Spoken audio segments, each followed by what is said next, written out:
जय हिंद मित्रों, study with शरण IAS के हमारे क्लास में आपका स्वागत है। अभी तक अगर आपने सब्सक्राइब ना किया सब्सक्राइब कर लें।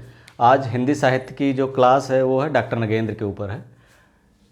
अभी इस समय आपने देखा होगा कि आलोचना से संबंधित जो भी क्लासेज है वो अपलोड करते हैं।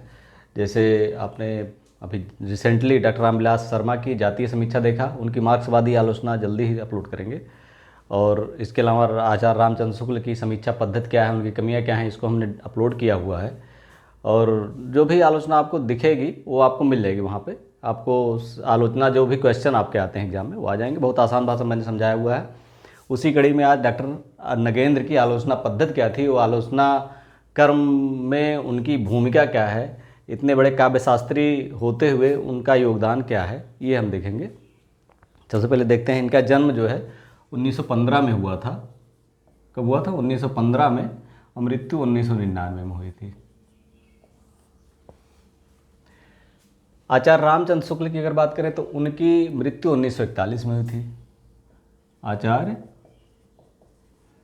रामचंद्र शुक्ल, इनकी मृत्यु कब हुई थी? 1941 में। अभी बताते हैं मैं इसको चर्चा क्यों कर रहा हूँ। आचार्य रामचंद्र शुक्ल की चूँकि मृत्यु 1941 में हुई थी, इनकी जन्म 1915 में हुआ था। इन्होंने जो अपनी आलोचना यात्रा शुरू की 1937 से शुरू की। अब 1941 में इनकी मृत्यु हुई तो 1937 तक आचार्य रामचंद्र शुक्ल आलोचना कर्म से दूर हो रहे थे। आलोचना से दूर, क्योंकि स्वास्थ्य उनका सही नहीं था, अंतिम समय था तो थोड़ी सी विचलन था। 1937 तक ये लगभग जो है आलोचना कर्म से दूर हो चुके थे।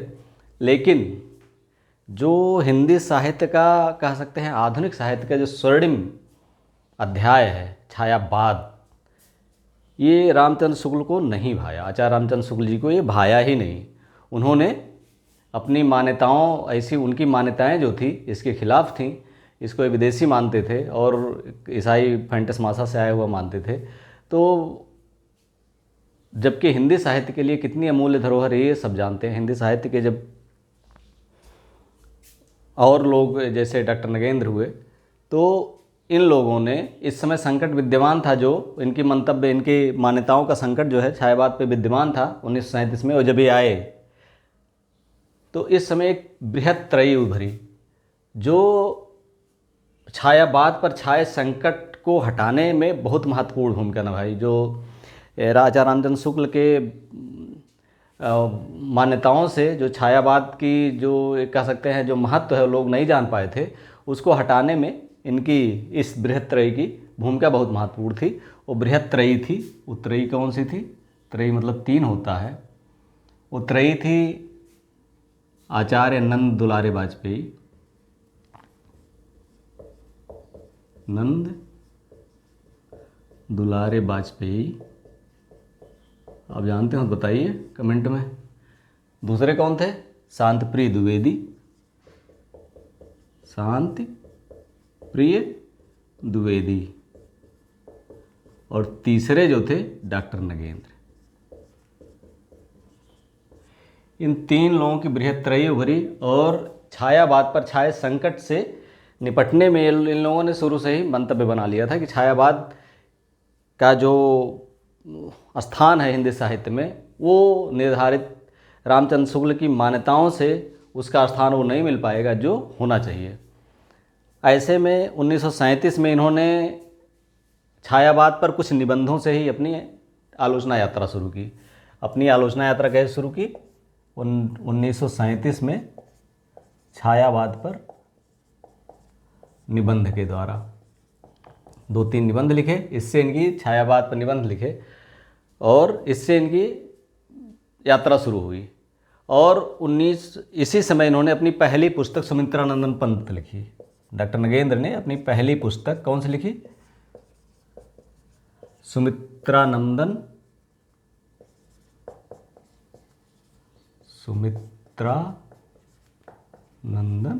पंत लिखी। हम जानते हैं कि छायावाद के जो त्रिस्तंभ हैं, प्रसाद पंत निराला, ये 3 स्तंभ हैं। जैसे बृहत्त्रयी थी वैसे 3 स्तंभ थे, प्रसाद पंत निराला। तो सबसे पहली पुस्तक जो लिखी उन्होंने सुमित्रानंदन पंत पर लिखी। हम जानते हैं कि ये सुमित्रानंदन पंत जी प्रकृति कितने बड़े प्रेमी थे, वो प्रकृति को सर्वोपरि मानते थे, प्रकृति को सर्वोपरि मानते थे। इसीलिए उन्होंने जो है हर उनके काव्य में प्रकृति ही थी, चाहे कितना भी कठिन काव्य हो, जीवन की दुश्वारियों से जुड़ा काव्य हो, सब पर उन्होंने प्रकृति का आरोपण किया। परिवर्तन हो, नौका विहार हो, सारी जगहों पर उन्होंने लिखा हुआ है। इस पर इन्होंने बुक लिखी और उन्होंने ये मत व्यक्त किया कि उस समय तक शांति प्रिय द्विवेदी जो थे, शांति प्रिय द्विवेदी का जो योगदान था, ये छायावाद का रसास्वादन तो करा पाए लेकिन स्वरूप नहीं स्पष्ट कर पाए। छायावाद का स्वरूप वो हिंदी साहित्य में जो स्थान है, हिंदी साहित्य में उसकी जो इसका एक कह सकते हैं कि मनोरंजन वाला पक्ष इन्होंने उठा के रख दिया सामने, उसका तो उन्होंने किया, लेकिन इसका जो क्लासिकल पक्ष था, इसका शास्त्रीय पक्ष था, इसका काव्य शास्त्रीय पक्ष था, इसको ये स्पष्ट नहीं कर पाए। तो इन्होंने छायावाद का रसास्वादन तो कराया, छायावाद का रसास्वादन, लेकिन क्या नहीं स्पष्ट कर पाए, काव्य शास्त्रीय या स्वरूप स्पष्ट नहीं कर पाए।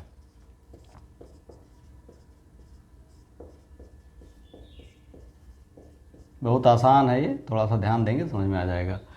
तो छायावाद मतलब यह है कि कितनी सुगढ़ कविताएं होती थीं छायावाद की, उनकी भाषा कितनी प्रांजल होती थी, कितने मनमोहक ढंग से लिखी जाती थी, सारी चीज़ें वो स्पष्ट रूप से, लेकिन स्वरूप स्पष्ट नहीं कर पाए या काव्य शास्त्रीय विवेचन वो नहीं कर पाए। आई बात दूसरी जो थे, त्रयी में से दूसरे जो थे आचार्य नंद दुलारी वाजपेयी, ये इन्होंने क्या किया, आचार्य नंद दुलारे वाजपेयी, इन्होंने क्या किया, इन्होंने निर्भीक और निर्भ्रांत होकर छायावाद को प्रतिष्ठित किया। निर्भीक और निर्भ्रांत होकर छायावाद को तो प्रतिष्ठित किया, लेकिन इसमें इसके काव्य शास्त्र या शिल्प पक्ष पर इस दार्शनिकता का आवरण चढ़ाते चले गए, दार्शनिकता का अनावश्यक आवरण चढ़ाते चले गए, इसलिए बोझिल हो गया।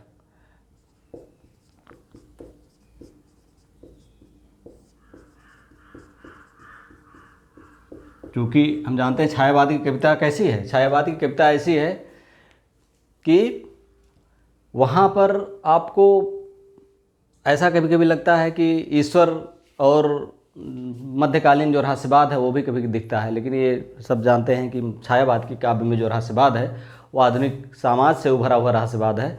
जो व्यक्ति सीधे सीधे उसमें कवियों की या समाज में वो सुनने की क्षमता नहीं थी, तो वो सीधे सीधे ना करने की बजाय सीधे छुपा करके या थोड़ा सा आवरण चढ़ा करते थे, तो वो था रहस्यवाद। तो उसी रहस्यवाद को वो जो है थोड़ा गहराई से करते गए और इस पर दार्शनिकता का आवरण चढ़ाते गए। तो शिल्प पक्ष को उन्होंने नकारा, शिल्प पक्ष में जैसे उनको कहने के लिए कुछ था ही नहीं। अब इन्होंने क्या किया, त्रयी में तीसरे हैं डॉक्टर नगेंद्र, जिनकी हमें आलोचना पढ़ रहे हैं। तो इन्होंने जो व्याख्या की, इन्होंने व्यवहारिक व्याख्या जो शुरू की थी, हमने बताया कि सुमित्रानंदन पंत पहली बुक लिखी और छायावाद से अपने निबंधों से अपनी यात्रा शुरू की थी।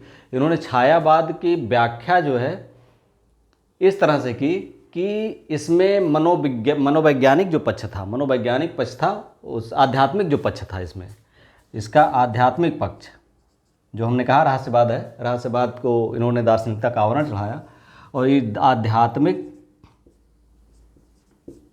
पक्ष जो था, डॉक्टर नगेंद्र ने आध्यात्मिक पक्ष को मनोविश्लेषण में बदल दिया। जैसे अगर ऊपर हिम था, नीचे जल था, एक तरल था, एक सघन था, एक तरल, एक तत्व की ही प्रधानता, कहो उसे जड़ या चेतन। तो इस तरह के जो थोड़े से कह सकते हैं कि आध्यात्मिकता की तरफ मुड़े हुए काव्य पक्ष था, उसको उन्होंने मनोविश्लेषणात्मक तरीके से आधुनिक पक्ष से जोड़ दिया।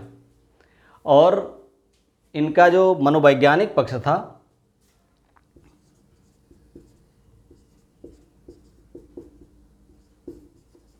इसको इन्होंने शिल्प में परिवर्तित कर दिया, यानी शिल्प पक्ष को इन्होंने महत्व दिया। तो यहाँ पर जो छायावाद में एक बहस जो होनी चाहिए थी कि छायावाद केवल मनोरंजन का काव्य नहीं है, छायावाद केवल आध्यात्मिकता से जोड़ने का काव्य नहीं, क्योंकि हम जानते हैं कि मध्यकाल में बहुत कुछ जोड़ चुके थे।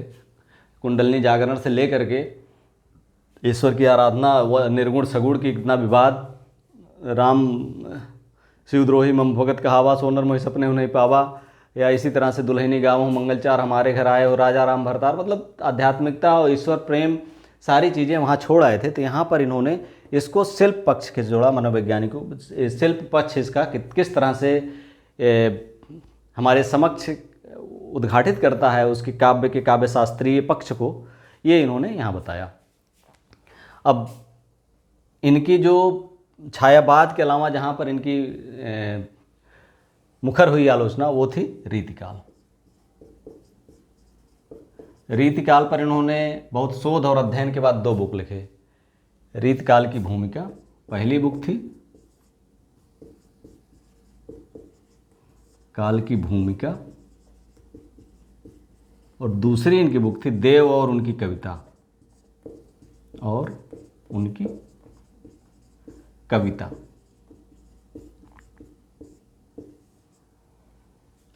यहाँ पर व्यवहारिक समीक्षा द्वारा उन्होंने स्पष्ट रूप से बताया कि किस तरह से अपराध बोध के माध्यम से, या अपराध बोध उसका विश्लेषण किया कि उस समय भोग विलास बहुत चरम पर था रीतकाल में, और उस भोग विलास काव्य में भी उसका सामंतवादी व्यवस्था थी, हर सामंत जो है इस व्यवस्था में जुड़ा हुआ था। तो भोग विलास के माध्यम से किस तरह से ये व्यवस्था बनती है कि भोग विलास और नैतिकता दोनों 2 पक्ष होते हुए भी उन्होंने अपराध बोध के द्वारा ये सिद्ध किया कि दोनों विरोधी पक्ष एक साथ कैसे उसमें उपस्थित थे। हम जानते हैं नैतिकता भी रीतकाल में था और यहाँ भी नैतिकता भी था उस समय, और भोग विलास संबंधित दोहे भी थे, दोनों थे। तो दोनों चरम भोग विलास और नैतिकता दोनों का एक दूसरे से विरोधी चीज़ें थी, कैसे यहाँ पर उपलब्ध थी, उन्होंने स्पष्ट रूप से ये बताया। ये 2 बुक उनकी थी, रीतकाल और की भूमिका और देव और उनकी कविता। इसको 1941 में लिखा उन्होंने, डॉक्टर नगेंद्र ने। ये इसकी एक इसी बुक में देव और उनकी कविता उन्होंने स्पष्ट रूप से कहा कि हमारा जो उस समय तक व्यवहारिक समीक्षा का पक्ष था वो धीरे धीरे शिफ्ट हो गया था सैद्धांतिक समीक्षा की ओर, और उन्होंने सैद्धांतिक समीक्षा और व्यवहारिक समीक्षा दोनों के माध्यम से एक वैश्विक साहित्य से तालमेल बनाने का प्रयास किया।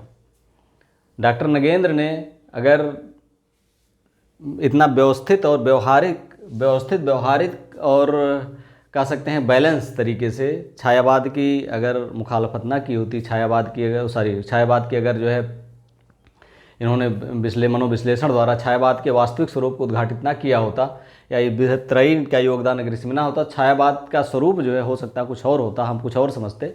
लेकिन इन तीनों में और विशेषकर डॉक्टर नगेंद्र ने आलोचना के माध्यम से छायावाद को उस स्तर पहुंचाया जैसे हिंदी साहित्य में आज भक्तिकाल चमकता है, उसी तरह से छायावाद को आधुनिक साहित्य में छायावाद को चमकाने में इन्हीं लोगों की भूमिका स्पष्ट रूप से है। वीडियो अच्छा लगा तो like, subscribe and share. Thank you for watching.